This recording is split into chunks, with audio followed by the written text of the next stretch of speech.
Hi there, I'm Lauren and welcome back to my YouTube channel.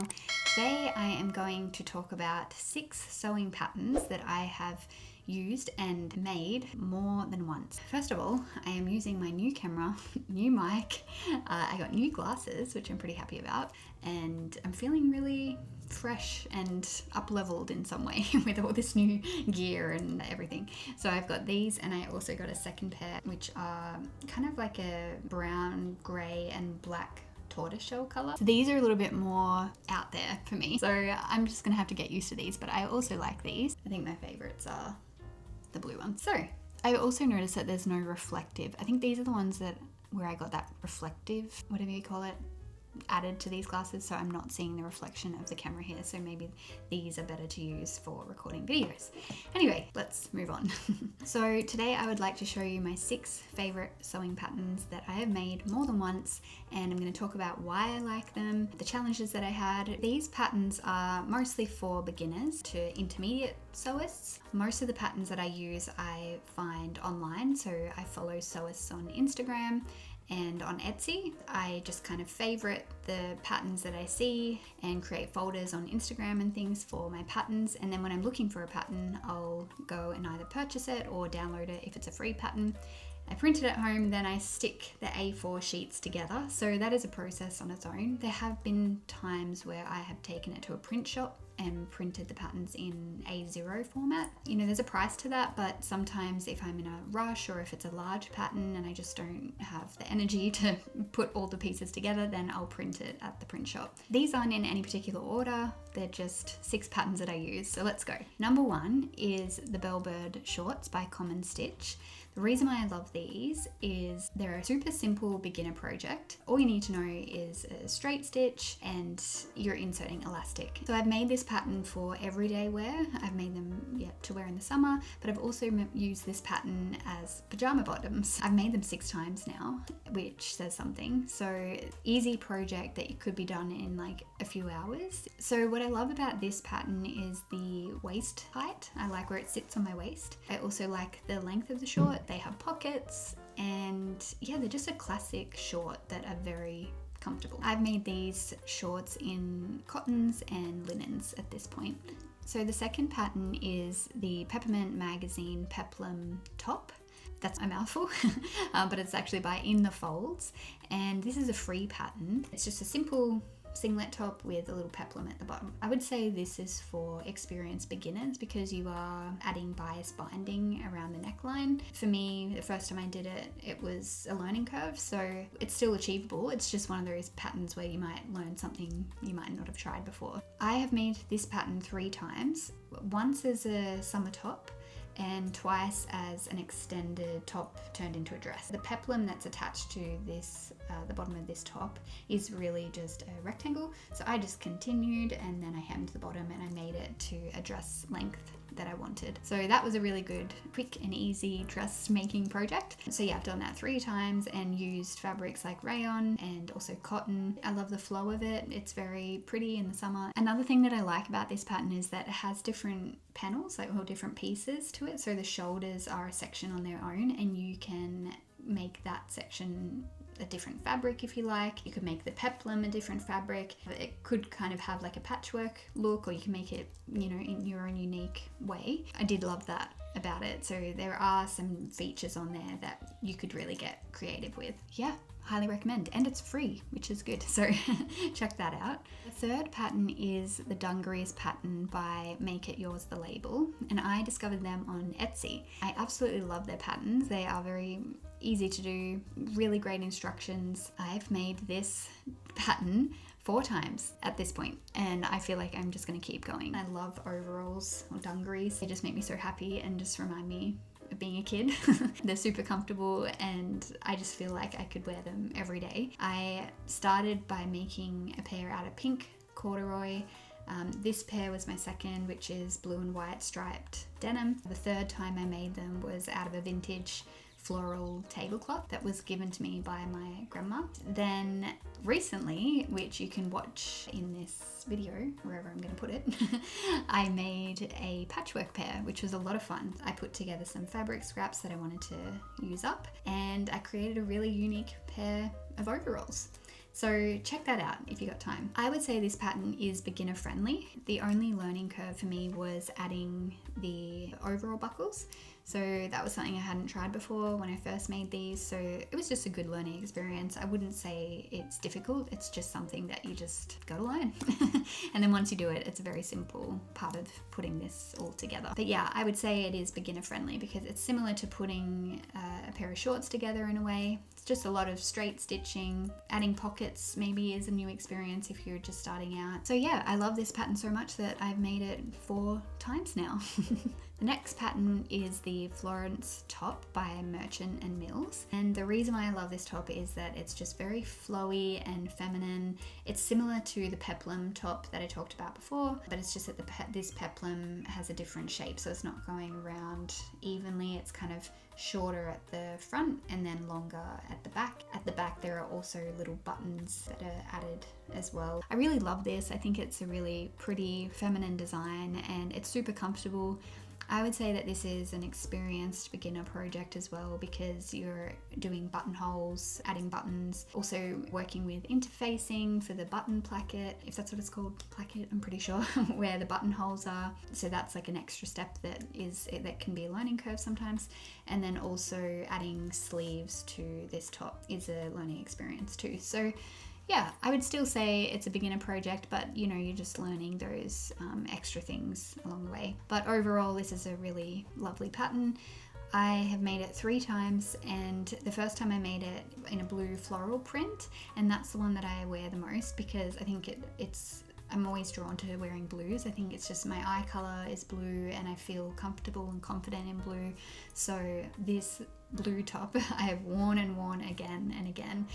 When I first made it, I didn't have a serger, so I just used a zigzag stitch to finish the seams, and that's okay, but then because I was wearing it so often, I was washing it more, and I just noticed that the seams started to fray a bit. So when I did get a serger, I actually went over them again as best I could, just turned everything inside out, serged the seams as much as possible, and yeah, I feel like I've given this top an extended life. I'm happy about that.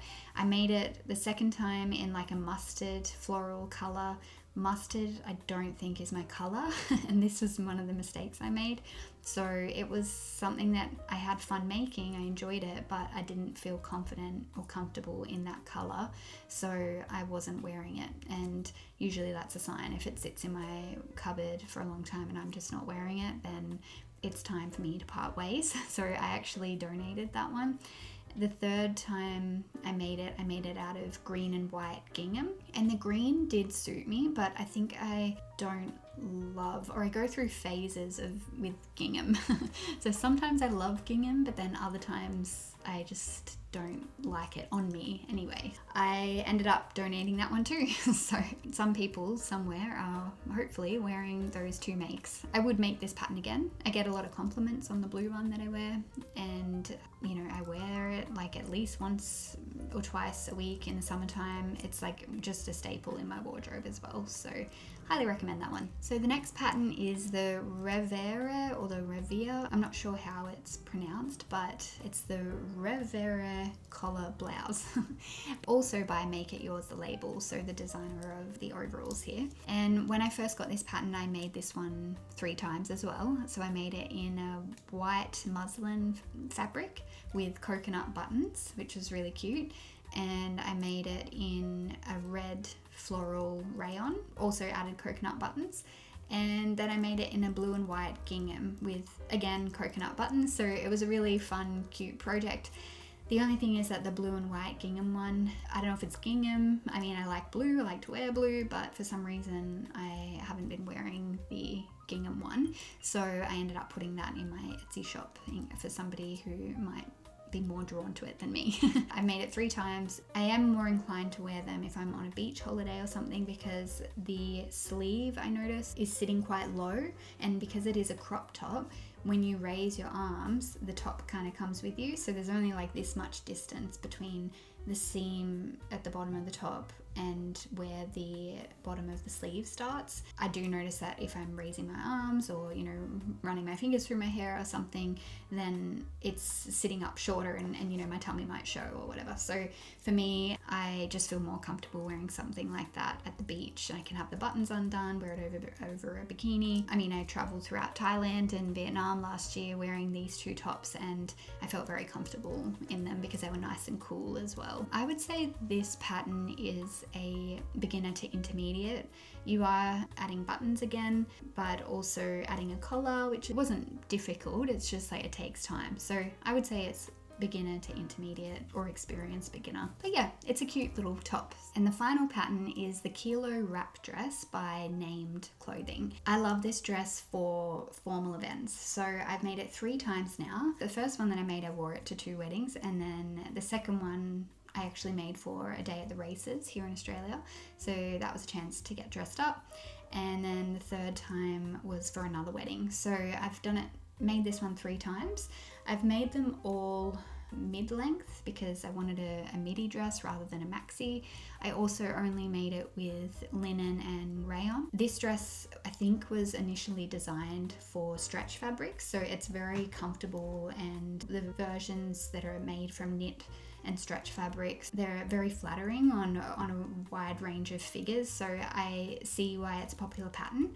For me, I just felt like making it, I don't have a lot of experience with stretch fabrics, so I felt like making it out of a more flowy fabric, which also works, and also linen, which worked well too. I love this pattern so much. So the only alterations that I made was the length, which was a bit of a challenge for me because the shape is kind of triangular.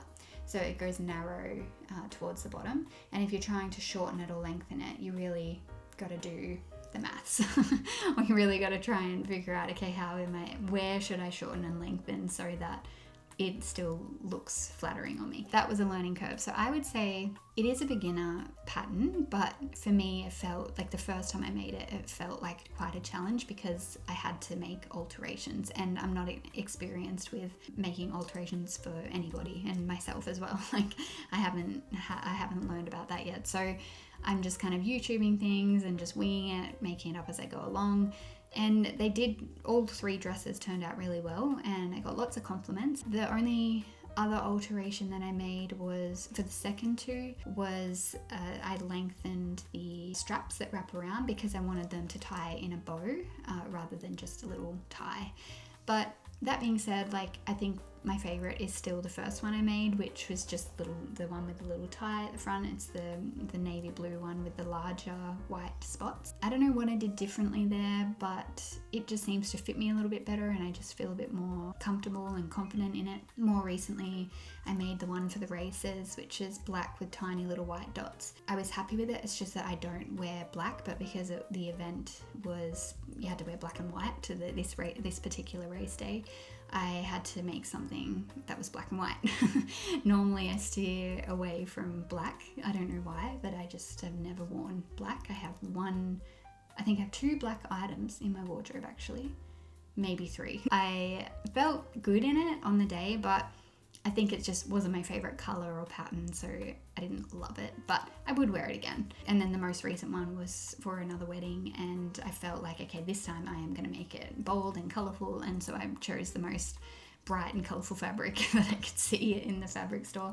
So yeah, I'm really happy with this one. I mean, I think it's a great dress. You could dress it up, dress it down. I feel like this dress is a little bit more formal, so more I've worn it and made it that way. But I think it's a lovely, flattering dress, and the way that it's shaped, it's just like it's kind of like a surprise when it wraps around you and it's all put together. The way it sits, it's like, wow, that's really interesting. Like you wouldn't think that it would go that way, like considering that the shape is basically just like this kind of like a vase. Yeah, interesting, but it works. So I love that pattern and can highly recommend that one. Those are my top 6 patterns, mostly because I have made them more than once, so I feel like worth talking about. I'll find something, test it out, and then if I fall in love with it, I'll make it in different colors and different patterns. Sometimes I'll alter the pattern a little bit by lengthening it or shortening it, but yeah, it doesn't really go too far beyond that. I'm not a pattern maker, so I would love to learn about pattern making at some point. I usually keep my sewing practice simple and straightforward. I hope that you're drawn to some of these patterns and that you might want to try them yourself. I'll link all of them below in the notes so you can check them out. Some of them you have to purchase, some of them are free. I really have enjoyed making these patterns, and even though I've been sewing for 10 years now, I still don't feel like I'm professional, I guess, or in many ways I still feel like I'm a beginner or learning. I'm just learning so much. I feel like there's never-ending things you need to learn when it comes to sewing. I usually go for the beginner to intermediate patterns just because I like doing things in a straightforward way. I like fuss-free sewing, simplicity, and all that. If you're like that, then I hope you gained a lot from today's video. Thank you for watching, and I would love to know your thoughts. Feel free to comment, like, subscribe. I would love that. Tell me what you're making if you are a sewist. Tell me what stood out to you the most from this video, and I look forward to seeing you next time.